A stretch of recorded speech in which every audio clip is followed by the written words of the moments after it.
Então o que eu posso falar pra vocês, assim, é tudo muito estranho, cara. Eu fiz um vídeo do Júnior Bond e ela respondeu, entendeu? Qual é a próxima? O Neymar vai tomar um... O Neymar que anda com o Nicolas. Aliás, eu vou comentar já da briga do bolsonarismo, né? Mas é uma coisa completamente nova, é muito ataque. Eu encontrei minha família esse fim de semana e falei, cara, se preparem. Eu encontrei minha sobrinha, que é o bebezinha. Bebezinha não, ela já tem 6 anos, mas eu fico imaginando o mal que as pessoas podem fazer para as pessoas. Aí me veio uma angústia, me veio um peso muito grande. E é isso que eu tô com um peso muito grande dentro de mim. E por mais que eu tenha, sabe, eu comemore, vejo os números, vem um peso colossal, cara. E eu entendo porque as pessoas desistem no caminho, porque o peso é muito, muito, muito grande. Tá? E nem cheguei perto do peso real, concreto, sabe? Quem diz que política é um negócio bom, não é. Política é um negócio trágico, cara. É sempre muito trágico. Eu volto pra falar pra vocês. Eu acho que eu tendo a continuar subindo aí nas pesquisas, mas não é só, não é bom, é esquisito. Eu falo pra vocês, cara. Eu falo de quem tá aqui nesse jogo, do outro lado aqui, da telinha, né? Do outro lado da telinha. Não é fácil, né? Né? O cara falou, ela te chamou de rei dos negócios, minha sobrinha, é rei dos trabalhos. Rei dos trabalhos. E eu tentei entender com ela o que é um rei dos trabalhos, né? Eu tava tentando entender com a minha sobrinha, ela explicou, ó, Renan, porque, assim, você não é um rei, né? Porque as crianças trabalham com essas imagens arquetípicas muito simples. A pessoa que manda em tudo é um rei. Mas aí explicar assim, não é um rei. Seria um presidente. O que é um presidente? A criança não sabe o que é um presidente. Ela acha que quem manda em tudo é um rei. Então ela fala assim, bom, se é um presidente, ele não é um rei, mas ele dá ordem nas coisas. Então ele faz as pessoas trabalharem. Então eu seria o rei, porque no fundo a imagem é real de poder, dos trabalhos. Eu adorei, foi uma tentativa ali de adaptar, sabe, a criança usando o vocabulário limitado que ela tem à disposição para fazer uma construção ali semântica que faça sentido para ela. Né? É isso, aí a Marli Clemente, só vivenciando a vida assim. A vida é assim, a vida é muito difícil. E assim, é um tipo de experiência que poucas pessoas podem ter. Que é você falar, poxa, estou crescendo em pesquisas presidenciais, estou sofrendo ataques, e você tem que desenvolver, cara, que é uma coisa... eu gostaria muito de conversar, aliás, peço aqui, com um político grande e velho. Isso não sou legal. Isso eu sou bem gay. Eu quero conversar com um político grande, velho e peludo. Não, assim, um político old school, porque assim, essas pessoas passam por várias pressões. Eu já vi isso antes, eu cheguei a comentar. E essas pressões, elas fazem com que a pessoa desenvolva, não é uma psicopatia, mas é uma frieza diante dos ataques, uma frieza diante dos problemas que todo grande líder político tem que passar. E você não tem que personalizar esses ataques, você tem que, né, live and let go, né? Você tem uma coisa de um desapego com os danos que eles geram à imagem sua. A única coisa que, assim, minha imagem dane-se, eu não ligo pra minha imagem, nunca liguei. Agora eu ligo pra minha família, pra amigos, e eu não gosto de sentir que eu tô prejudicando amigos com atitudes minhas ou com o meu passado, sei lá. Então, é ruim só.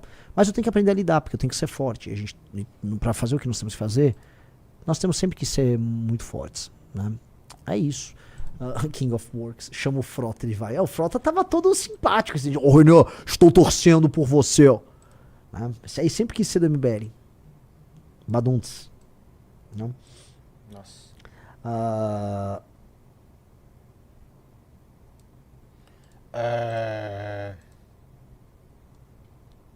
Pessoal, like na live e entre no valete+valete.org.br, link na descrição da live ou no QR Code que está na tela. Fernando Henrique Cardoso, vê se ele pode atender, não sei como ele está, mas acho que o Fernando Henrique tá bem velhinho, nem tem como dizer nada sobre ele, né? Ele que quis roubar o MBL de vocês, né? Ele mesmo. Ele com o Bolsonaro à época, né? Lá em 2018.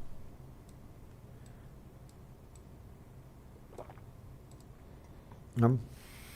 Então, assim, o cenário... pessoal, eu tenho um compromisso às 18 horas, eu tenho uma gravação, né? Eu posso falar, né? Pode. Eu vou no programa Direto ao Ponto da Jovem Pan, tem uma gravação às 18 horas, então a live vai terminar mais cedo, tá? Peço desculpas aqui pra vocês. Viva a banda Kiwi Roxo, a banda do MBL, não sei do que é, mas que péssimo nome, Kiwi Roxo. Que não existe um Kiwi Roxo. O Temer ainda está no jogo, né? Mas assim, prosseguindo aqui, meus queridos. As pesquisas, né, elas estão dando conta de uma série de coisas. Há um mal-estar na tal da polarização, né? Que eu já falei pra vocês, não é uma polarização ideológica, é uma polarização de dois presidentes de centro. O Lula e o Bolsonaro são dois presidentes essencialmente de centro. E há um erro numa fórmula que foi adotada pelos governadores, que historicamente, veja, eles são meio puxa-sacos do Bolsonaro. Eles nunca se opuseram ao bolsonarismo de fato. Eles sempre tiveram medo de bater de frente. E ao ter medo de bater de frente, eles não conseguiram, né, entregar nada. Na minha...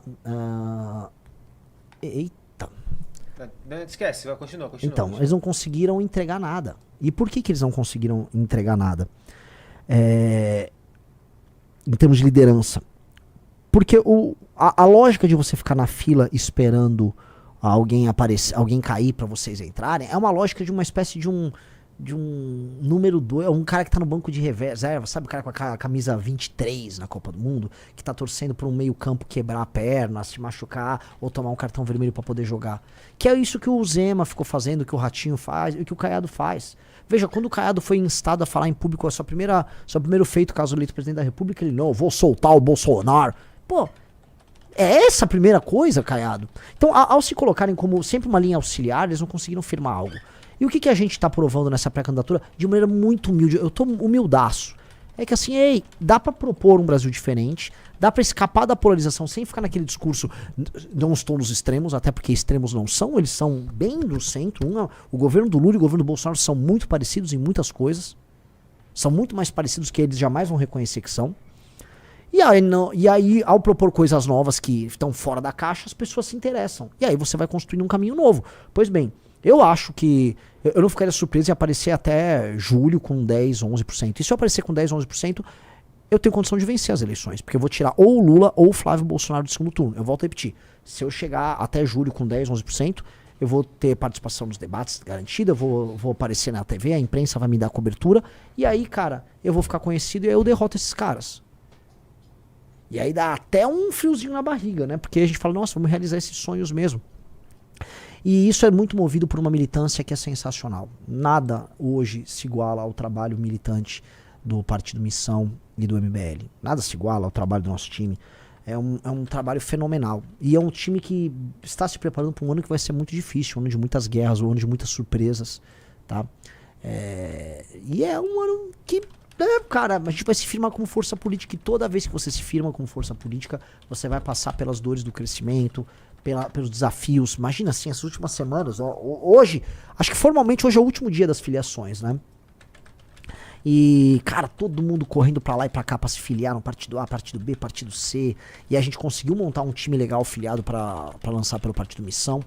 Me assusta também, né, as pesquisas com os nossos governadores, os pré-candidatos a governo, né, os números altíssimos do Brigadeiro, do Ben Mendes. E estamos preparando as nossas pré-candidaturas ao governo, tá todo mundo subindo na pesquisa. França apareceu muito bem, França apareceu com 3.3 no Paraná. 3.3 pro França, 5.7 pro Brigadeiro em Santa Catarina. Ben Mendes tem pesquisa que ele bate mais de 5% já em Minas Gerais. Rapaz. Aqui, ó, é o índice para segundo voto, né? Para vocês entenderem, quando você pergunta qual é o segundo voto que vocês têm. Cara, o Ben Mendes já tá tecnicamente empatado. Ele tá empatado com o Rodrigo Pacheco, que é do PSD, foi presidente do Senado.